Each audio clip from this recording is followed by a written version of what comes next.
அன்பிற்குரிய சகோதரர்களே, இந்த மனித சமூகத்திற்கு தேவையான வழிகாட்டுதல்களை அல்லாஹும் அல்லாஹுடைய தூதரும் நமக்கு அழகிய முறையிலே வழிகாட்டி கொடுத்திருக்கிறார்கள். குறிப்பாக பெருமானார் ஸல்லல்லாஹு அலைஹி வஸல்லம் அவர்கள் வாழ்ந்த காலத்தில் அந்த சமூகங்களுக்கு மத்தியிலே ஏதேனும் தீமையான காரியம் நடந்தால் அந்த தீமையை தடுக்குகிற விதமாக நபிகளார் அவருடைய சொல்லும் செயலும் பல்வேறு முறைகளிலே இருந்ததை செய்திகளை நம்ம பார்க்கிறோம். குறிப்பாக மக்களுக்கு மத்தியிலே ஏதேனும் தவறு நடக்கிறது என்று சொன்னால் நபிகளார் அவர்கள் அதனை கண்டித்து சில வார்த்தைகளே சொல்வார்கள். சில நேரங்களில் அல்லாஹுடைய தூதர் அவர்கள் கோபப்படுவார்கள்.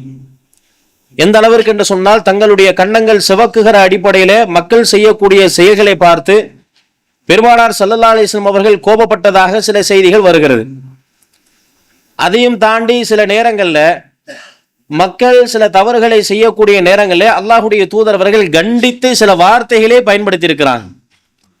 இது போன்ற வார்த்தைகள் எல்லாம் அல்லாஹுடைய தூதர் பயன்படுத்தி இருக்கிறார்கள் என்று பார்த்தால், நம்மை சார்ந்தவன் இல்லை, ஃபலைஸ மின்னா, இவர் நம்மை சார்ந்தவள் இல்லை.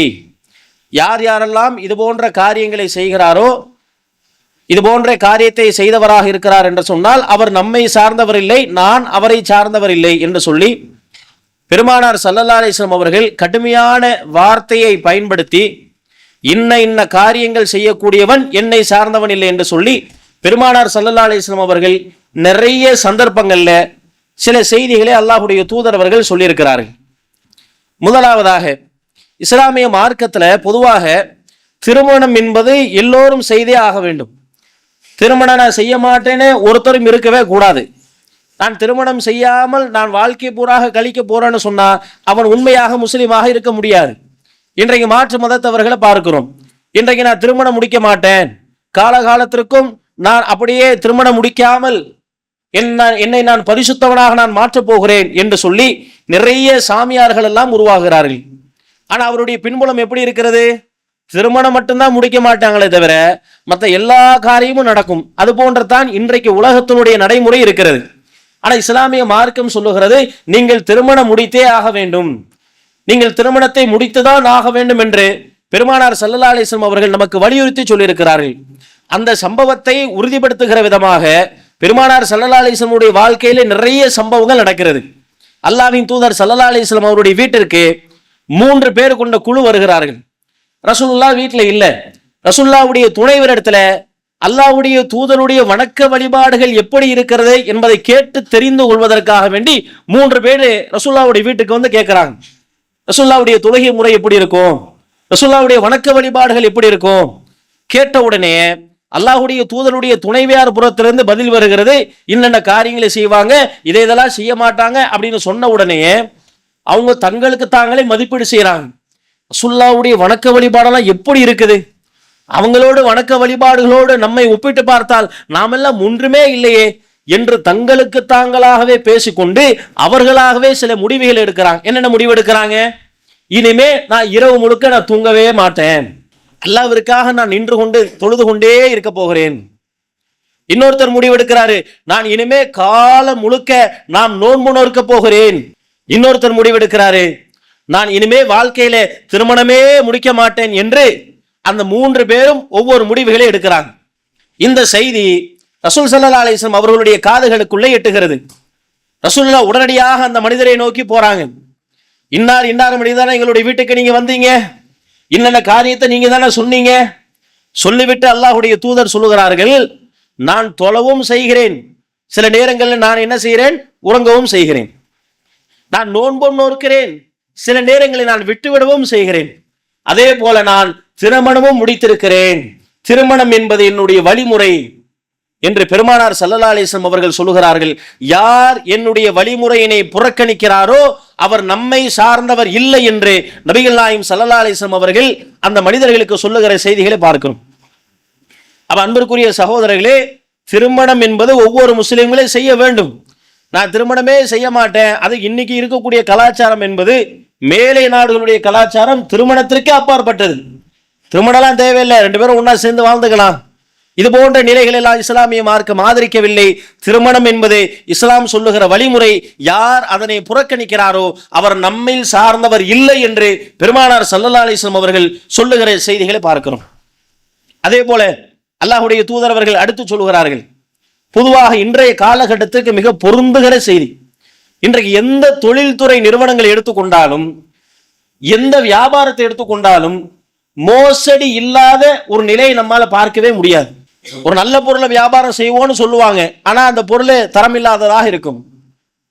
10 வருஷம் 15 வருஷம் உழைக்கும்பாங்க, வாங்கின 2 நாள்ல போயிடும். இப்படியாக வியாபாரம் செய்யக்கூடிய நேரத்துல உண்மைகளை மறைத்து மோசடி செய்து சில மக்கள் அதிகமாக இன்றைக்கு வியாபாரத்தில் இருக்கிறாங்க.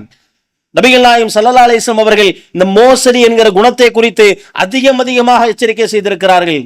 அல்லாஹ்வுடைய தூதர் அவர்கள் சொல்லுகிறார்கள், யார் மோசடி செய்கிறாரோ அவர் நம்மில் சார்ந்தவர் இல்லை, ஃபலைஸ மின்னா, அவர் நம்மில் சார்ந்தவரே இல்லை என்று நபிகள் நாயகம் ஸல்லல்லாஹு அலைஹி வஸல்லம் அவர்கள் சொல்லுகிற செய்திகளை பார்க்கிறோம்.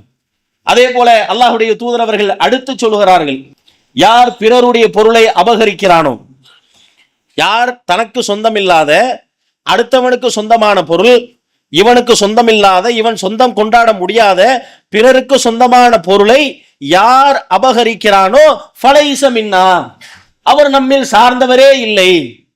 கொஞ்சம் யோசித்து பாருங்க, அல்லாஹ்வுடைய தூதர் அவர்கள் இதை எந்த அளவுக்கு எச்சரிக்கை செய்கிறாங்கன்னா, தனக்கு சொந்தம் இல்லாத பொருள், அவன் சொந்தம் கொண்ட முடியாத பொருள், அந்த பொருள் அவனுக்கே கிடையாது, பிறருக்குத்தான் என்பதை உறுதியாக கூடிய பொருள், மக்கள் எல்லாம் பார்க்கிற வண்ணம் அந்த பொருளை அவன் அபகரித்தானே ஆனால் அவன் நம்மில் சார்ந்தவள் இல்லை என்று நபிகள் நாயகம் ஸல்லல்லாஹு அலைஹி வஸல்லம் அவர்கள் சொல்லுகிற செய்திகளை பார்க்கிறோம்.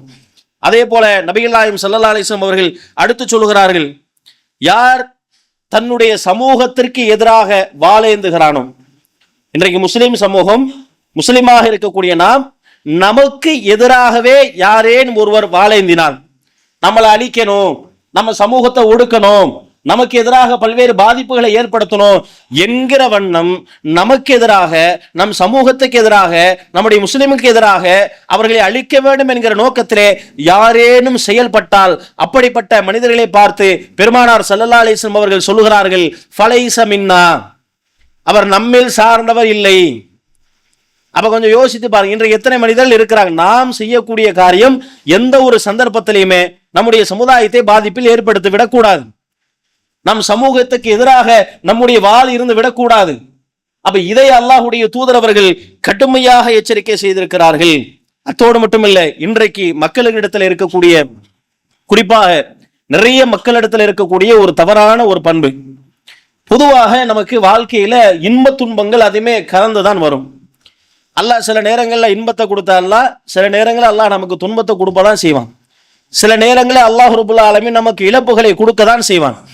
இப்படியாக இன்பம் வரக்கூடிய நேரத்தில் அல்லாஹ்வை நாம் நினைவு கூறுவோம், துன்பம் வரக்கூடிய நேரத்தில் அந்த துன்பத்தை தாங்கிக் கொள்ள முடியாமல் நம்முடைய கோபத்தை, நம்முடைய துன்பத்தை எப்படியெல்லாம் வெளிப்படுத்தணும் அப்படின்னு சொல்லிக்கொண்டு இன்றைக்கு மனிதர்கள் நிறைய வகையில வெளிப்படுத்துறாங்க.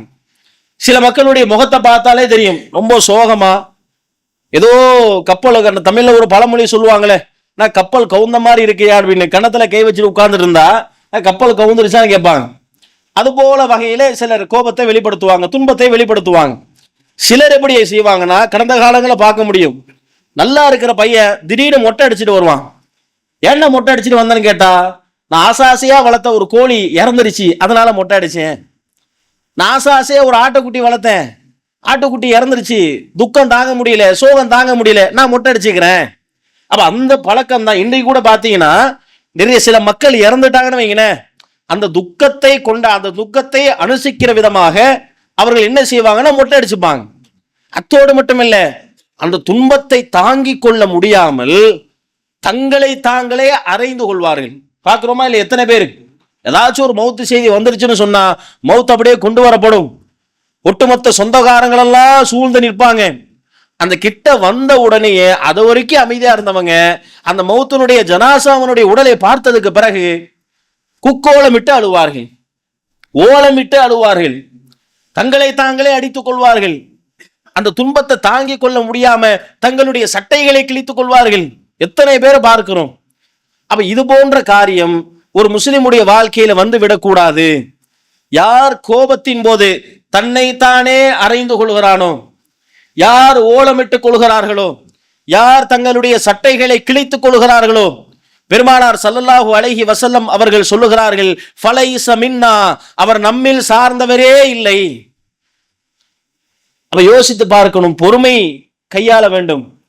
எப்பொழுதெல்லாம் நமக்கு துன்பம் ஏற்படுகிறதோ, எப்பொழுதெல்லாம் நமக்கு இழப்புகள் ஏற்படுகிறதோ, அந்த சமயத்திலே ஒரு முஸ்லிம் செய்ய வேண்டிய வேலை ஃபபஷ்ஷிரி சாபிரீன், பொறுத்து கொண்டோருக்கு நற்செய்தி.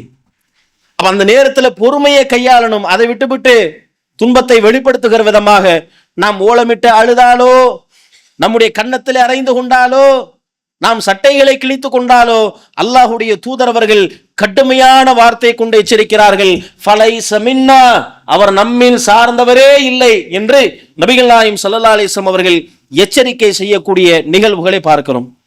அதே போல அன்பிற்குரிய சகோதரர்களே, இறுதியாக ஒரு செய்தி.